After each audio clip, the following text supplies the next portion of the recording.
دا په سوشل میډیا د هغو خلکو احساسات دي چې په کوزه پښتونخوا کې احتجاجونه او پرلتونه بې معنا او بې نتیجې ګڼي.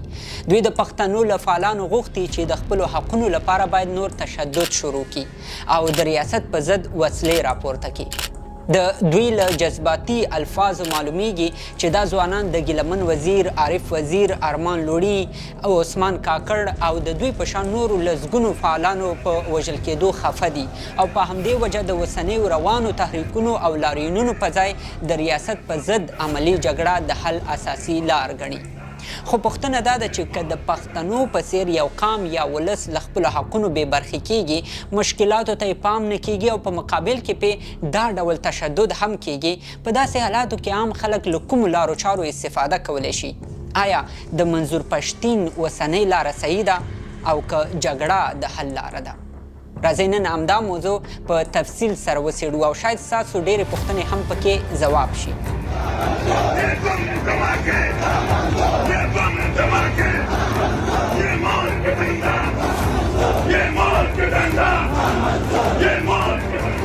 پی ټی ایم ځکه دوی نه غواړي نه دی خو د ده پالیسیانې د پښتنو په تقسیم کې چلیږي خو پی ټی ایم لګیا دی هره ورځ دا کام سره راټولوي چې راځئ اتفاق کوو.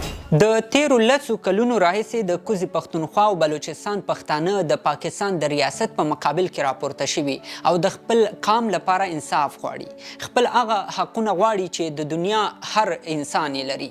لکه مثلا همدا اوس د پښتنو په سیمو کې امن نشته، د دومره غني خاورې له لرلو سره سره هم ډیر خلک د ژوند له مهمو سہولتونو لکه بجلی، پاکو اوبو، ګیس، تعلیم، روغتیا او کاروبار نه محروم دي. پښتانه ځوانان هر ورځ په یوه او بله بانه له کورونو لادرکه کیږي، په چک پوسټونو عزت نشته او تر ټولو مهم دا چې ژبه، تاریخ او فرهنګ ته اخیستل شوي دي. معنا دا چې د مکتب او پوهنتون په نصاب کې د پښتو ژبې، تاریخ او فرهنګ زده کول نشته، چې دا د یو قام د هویت لپاره تر ټولو لویه صدمه ده. نو کله چې پښتانه په خپله خاوره د خپلو دغو حقونو لپاره غږ پورته کړي، د ریاست لخوا پې دایره نوره هم راتنګه شي. کله یې د غدار په نوم یاد کړي، کله یې مشران بندیان کړي، کله یې ووژني او کله خوان په احتجاجونو مخامخ ډزې هم وکړي، لکه په بنو کې په سولیزو لاریونوالو چې وشوې. بانی کیند باندې بانی کیند څنګه سټ فایرینګ وشو، دا سه ملګري پکې زخمیون دي او ورکه کسون پورته دي، دلته نه دي، دا غون پورته دي. خو دا اول ځل نه دی چې په سولیزو لاریونوالو دا ډول ډزې کیږي. له دې مخکې هم څو ځلې د پښتون ژغورنې غورځنګ په فعالانو ډزې شوي او تهدید شوي هم دي. نو په دې صورت کې ډیر پښتانه دا تصور کوي چې د خپلو حقونو لپاره ګواکې دا سمه لاره نه ده. که ریاست د دوی په مقابل کې له تشدد نه کار اخلي، نو دوی دې هم د تشدد له مبارزې تیر شي او وسلې ته د لاس کړي. خو آیا دا لاره سمه ده؟ راځئ دلته د 20مې پیړۍ د یو مشهور څیړونکي او ریسرچر جین شارپ د تحقیق یوه ډیره مهمه برخه راوالو. هغه وایي چې پخوا به خلکو خپل حقونه د جګړو، تشدد او ورانۍ په وسیله ترلاسه کول، چې په نتیجه کې به یې مکتبونه، کلینیکونه، پارکونه او نور مهم تاسیسات وران شول، لکونه انسانان به ضایع شول او ژوند به هم تر ډیره وخته متاثره و. خو 21مې پیړۍ داسې یوه مهمه وسیله له ځان سره راوړله چې له لارې خلک خپل حقونه له کومې ورانۍ او ویجاړۍ بغیر هم ترلاسه کولی شي او هغه د عدم تشدد یا سوله ییزه مبارزه ده.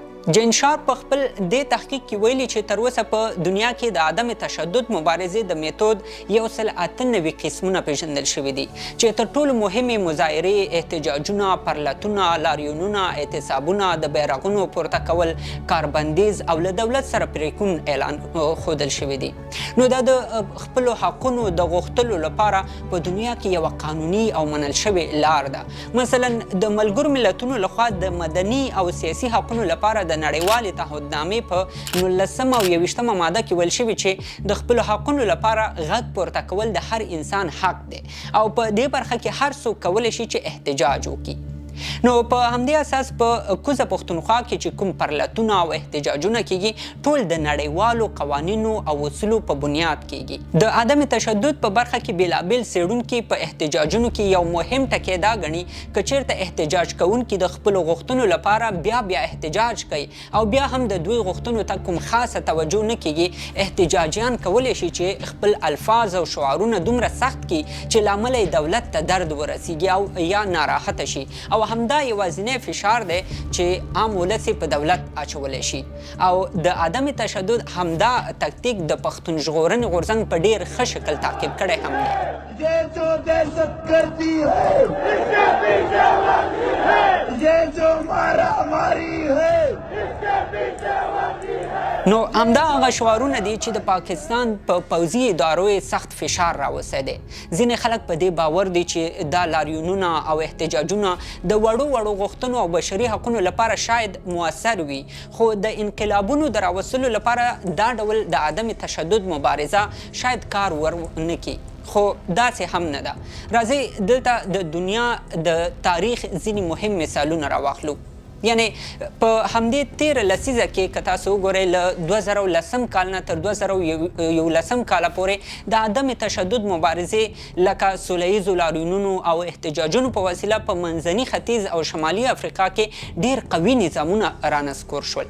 د تونس او مصر دیکتاتورۍ رانړولې ښه مثالونه دي چې د سوشل میډیا پکې لوی رول و. له 1940 کال نه تر 1945 کلونو پورې د ناروې، ډنمارک او نیدرلند عامو خلکو د نازي اشغال په مقابل کې د عدم تشدد مبارزه شروع کړه او کامیابه هم شوه. په 1944 کال کې د سلوادور او ګواتیمالا هیوادونو دیکتاتوران د خلکو لخوا د عدم تشدد مبارزې په مقابل کې رانسکور شول. په 1986 کال کې د فلیپین خلک د خپل هیواد د دیکتاتور په خلاف راپاڅېدل او د سوله ییزو لاریونونو په وسیله هغه له واکه ایسته کړ. دا ډول لسګونه نور مثالونه هم شته په تاریخ کې چې که یاد کړو شاید ډیر وخت ونیسي. نو له دې ټولو مثالونو دا ښکاري چې جګړه د هرې ستونزې لپاره د حل یوازینۍ لاره نه ده. هغه لار چې د پښتون ژغورنې غورځنګ انتخاب کړې ده د نړیوالو اصولو په چوکاټ کې دننه ده او د دې څو مهمې ګټې دي. اول دا چې پښتانه په تاریخ کې د ډیرو بېرحمو انسانانو او جنګیالیو خلکو په شکل ښودل شوي دي او د عدم تشدد دا مبارزه به ټولې دنیا ته دا وښیي چې ټول پښتانه جنګیالي نه دي بلکې د امن غوښتونکي دي او د نړیوالو اصولو او معیارونو په چوکاټ کې دننه خپل حقونه غواړي. له دې سره به د نړیوالو بشري حقونو بنسټونه هم د پښتنو आवाज واوري او بل اخره به په ملاتړ هم راپورته شي. لکه په بنو کې په عامو خلکو د پوځیانو د ډزو په مقابل کې چې نړیوال بشري حقونو سازمانونو سخت غبرګون وښود او دا د دې ښکارندویي کوي چې د عدم تشدد مبارزې سره د دنیا ټول مدني بنسټونه ولاړ دي. دویم دا چې د سوله ییزو احتجاجونو په مقابل کې هیڅوک د تشدد حق نه لري، که هغه دولتي او که کومه ډله. نه په د ترهګرۍ ټاپه وهل کېدی شي او نه په نور نومونه ایښودل کېدلی شي، خو دولتونه زیاتره وخت په پټه او کله کله په ښکاره هم کوشش کوي چې د دا ډول احتجاج کوونکو احساساتو ته له بېلابېلو لارو صدمه ورسوي. کله د دوی مهم مشران ونیسي، کله مهم غړي ووژني او کله پې تشدد وکړي. دا ټول په دې خاطر کوي چې خلک مجبوره شي تشدد یا وسلې ته لاس واچوي او کله چې خلک وسله راپورته کړي بیا نو د دولت لپاره د دوی په ضد هم هر رقم اقدام کول اسانیږي.